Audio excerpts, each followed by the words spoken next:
Udah nonton Koala Kumal? Yuk kita review.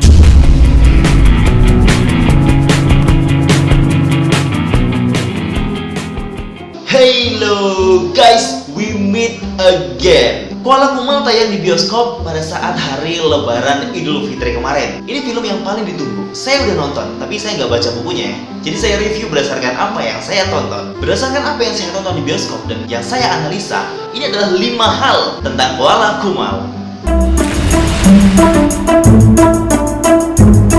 Yang pertama, yang selalu menarik perhatian saya di filmnya Raditya Dika. Raditya Dika pasti melibatkan yang namanya komik, teman-teman stand up komediannya yang di Indonesia, yang pastinya bagian dari stand up komedi Indonesia. Dan itu hal yang paling menarik kenapa saya nonton film-filmnya Raditya Dika. Dan jelas banget ya, dari semua filmnya Raditya Dika itu mostly isinya anak-anak stand up komedi. Ada beberapa yang jadi peran pembantu, ada juga yang hanya menjadi seorang cameo. Dan di film ini Koala Kumal, seperti yang kita duga, pasti ada stand up komedian di sana. Dan mostly semuanya jadi cameo ya. Di dalam Koala Kumal kamu akan ketemu sama Ernest, Aco, Hifzi, Viko, Yuda Keling, Rahmat, Megdani, dan juga Afif. Tapi semua dari mereka itu menjadi seorang cameo yang hanya tampil sedikit aja tapi lucu. Cuma satu komik yang menjadi peran pembantu dalam film Koala Kumal, yaitu Ernest Prakasa. Ya iyalah. Ernest Prakasa di film Koala Kumal ini berperan sebagai temannya Raditya Dika yang punya wedding organizer. Cocok lah ya. Yang kedua, di filmnya Raditya Dika, terutama di Koala Kumal ini ya, Radit tuh hampir selalu berperan sebagai dirinya sendiri, yaitu sebagai Dika atau Radit atau Raditya Dika.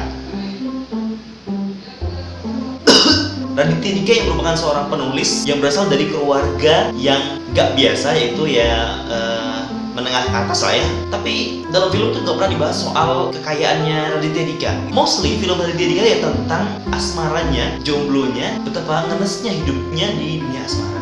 Tapi kalau segi finansial mah gak ada masalah ya, makanya gak pernah dibahas. Jadi semua filmnya Raditya Dika tuh selalu fokus dengan jodoh, pacaran, balikan, patah hati, ditolak cewek, putus, balikan, udah.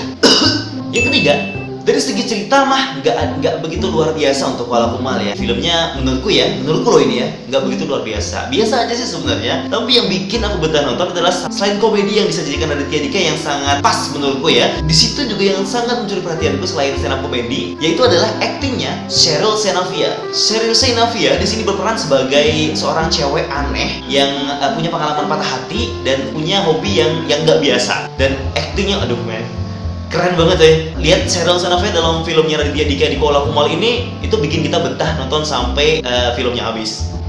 Kalau menurutku ya, Radit tuh gak salah pilih cast untuk cewek yang diperankan oleh Cheryl Xenavia ini, yaitu seorang wanita yang bernama Trisna. Good choice. Dan menurutku, semua film Raditya Dika sejauh ini, Koala Kumal lah yang punya cast cewek the best ever.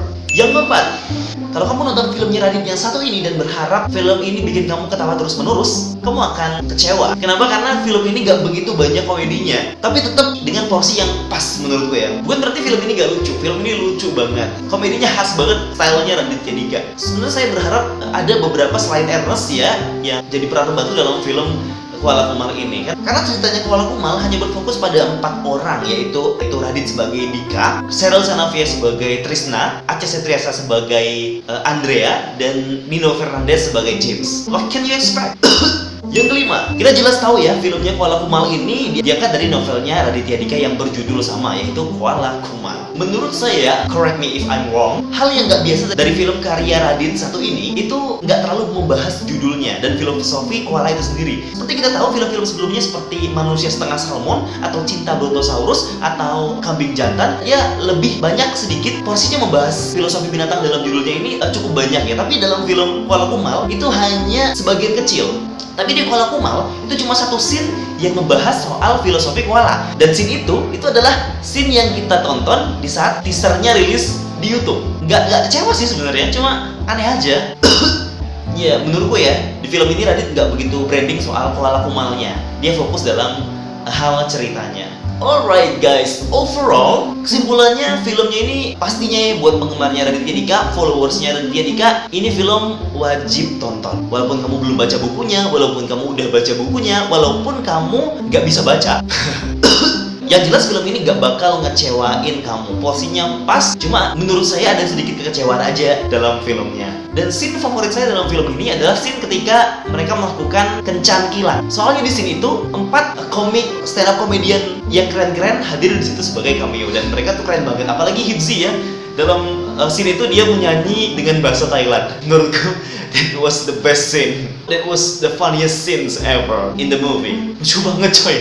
Ya yes, itulah tadi 5 hal yang menurutku hal-hal yang bisa aku share dalam filmnya Walakumal. Tenang, seperti yang aku bilang, gak ada spoiler dalam review kali ini. Thank you very much for watching. Don't forget to like, comment, and subscribe. Terima kasih udah nonton di Gilang Kecut, coy. Have an amazing day.